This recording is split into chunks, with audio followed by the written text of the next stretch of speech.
أعوذ بالله من الشيطان الرجيم. بسم الله الرحمن الرحيم.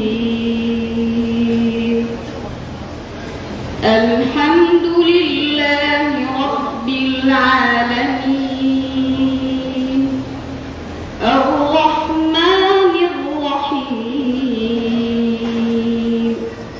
مالك يوم الدين إياك نعبد وإياك نستعين اهدنا الصراط المستقيم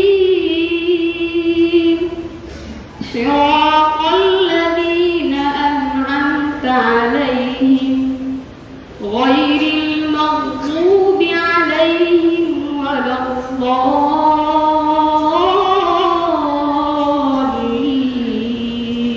بسم الله الرحمن الرحيم.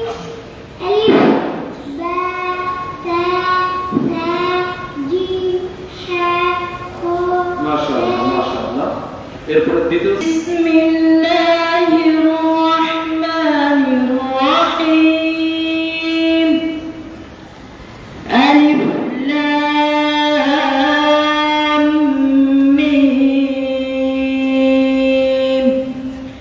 ذلك الكتاب لا ريب فيه هدى للمتقين الذين يؤمنون بالغيب ويقيمون الصلاة ومما رزقناهم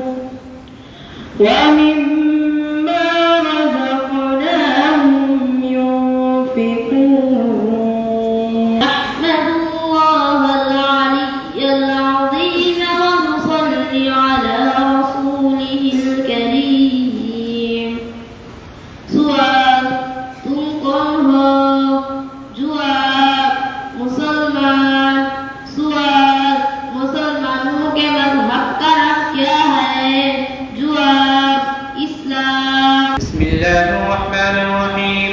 الحمد لله الذي أنزل القرآن الذي يرفع به أقواما ويضع به آخرين وبعث محمدا رسولا أمينا في العالمين وجعله أعلم الأولين والآخرين.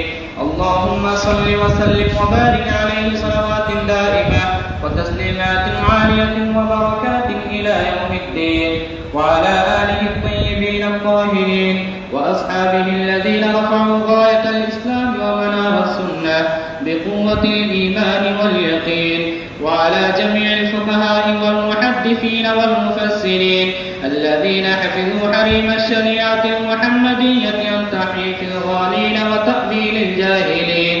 أما بعد فقد قال عليه الصلاة والسلام إن أصدق الحديث كتاب الله وأحسن الهدي هدي محمد صلى الله عليه وسلم وشر الأمور محدثاتها وكل محدثة بدعة وكل بدعة ضلالة وفي رواية النسائي وكل ضلالة في النار. باب كيف كان بدء الوحي إلى رسول الله صلى الله عليه وسلم وقول الله عز وجل إنا أوحينا إليك كما أوحينا إلى نوح والنبيين من بعده. وبالسند المتصل منا إلى الإمام الهمام الحافظ الحجة أمير المؤمنين في الحديث أبي عبد الله محمد بن إسماعيل بن إبراهيم بن المغيرة اليماني الجوفي البخاري رحمه الله تعالى قال حدثنا الحميدي قال حدثنا سفيان قال حدثنا يحيى بن سعيد الأنصاري قال أخبرني محمد بن إبراهيم التيمي أنه سمع علقمة بن وقاص الليثي يقول سمعت عمر بن الخطاب رضي الله تعالى عنه على المنبر يقول سمعت رسول الله صلى الله عليه وسلم يقول إنما الأعمال بالنيات وإنما لامرئ ما نوى فما كان هجرته إلى دنيا يصيبها أو إلى امرأة ينكحها فهجرته إلى ما هاجر إليه নিয়াত করে আমি বছরের মধ্যে একটা ঘন্টা ভাড়া দেব, একটা ঘন্টা আজকে নিয়াত করো, মনে নিয়াত করে দেবো যে আমি বছরের মধ্যে একটা ঘন্টা নাগা দেব এবং প্রতিদিনের সবক প্রতিদিন আদায় করবো ইনশাআল্লাহ। 5 ওয়াক্ত নামাজ জামাতের সাথে আদায় করবো, তাকবীরের সাথে আদায় করবো। 5 ওয়াক্ত জামাতের সাথে তাকবীরের সাথে আদায় করবো, পাগড়ি পরিয়ে নামাজ পড়বো। আজকের দিনে নিয়াত করো নিজামুল আওতার, নিজামুল আওতার 24 ঘন্টার নিজাম। আমি কখন গোসল করবো, কখন খাবো, কখন লিখবো, কখন পড়বো, কোন কেতাব কখন মোতালা করবো, আজকের থেকে নিজামুল আওতার করে দেবো। আজকের থেকে দ্বিতীয় দিন না। এরপরে কোনো খারাপ ছাত্রের সাথে চলাফেরা না করা চাই। তুমি ভাবিও না এখানে সব পরবেশ, সব ভালো, সবাই পাগড়ি পরা, সবাই লম্বা যাওয়া, এটা ভাবিও না। এর মধ্যে অনেক ছাত্র সরু আছে, আল্লাহ মাফ করে দেবে। চুরির অভ্যাস আছে, কিছু ছাত্র চুরি করে করতে চায়।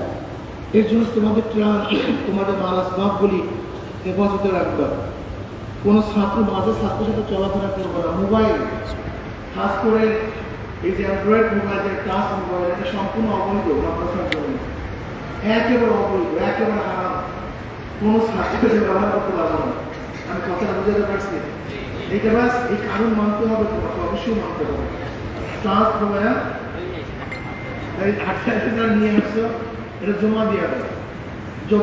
যতদিন মাদ্রাসায় আসো এটা ব্যবহার করতে পারবে, একেবারে ব্যাস অবৈধ, কোনো অবস্থাতেই না।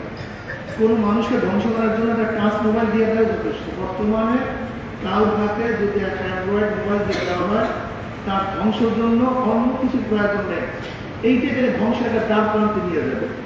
কাজে কোনো অবস্থাতেই এই টাচ মোবাইল এই মাদ্রাসা গ্রহণযোগ্য একেবারে বাতিল।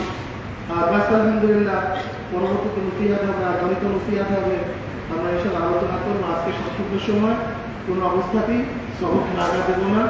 আর তাকবীরের সাথে নামাজ পড়বো, বাজে ছেলের সাথে সেবা করা করবো না। কোনো ছেলে যদি বাজে হয় তাকে ঘুরিয়ে দেওয়ার ব্যবস্থা করবো। আর কোনো অবস্থাতে মানহাজি নামীয় যে হারিজি, বর্তমানে হারিজি, এদের দোষরা যদি মাদ্রাসায় ভর্তি হয়ে থাকে তাদেরকে ধরিয়ে দেওয়া, এখান থেকে বের করে দেওয়া। ওদের সাথে আমাদের আহলে সুন্নাত ওয়াল জামাতের কোনো সম্পর্ক নেই। তাহলে আল্লাহ আমাকে এবং আমাদের সবাইকে নসিহত করে মানার তৌফিক দান করুন।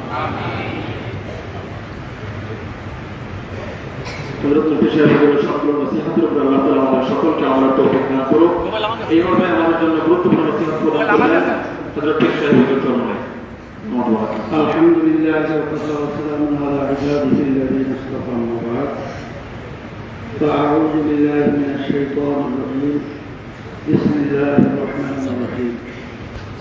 ইন্নামা ইয়াখশাল্লাহা মিন ইবাদিহিল উলামা।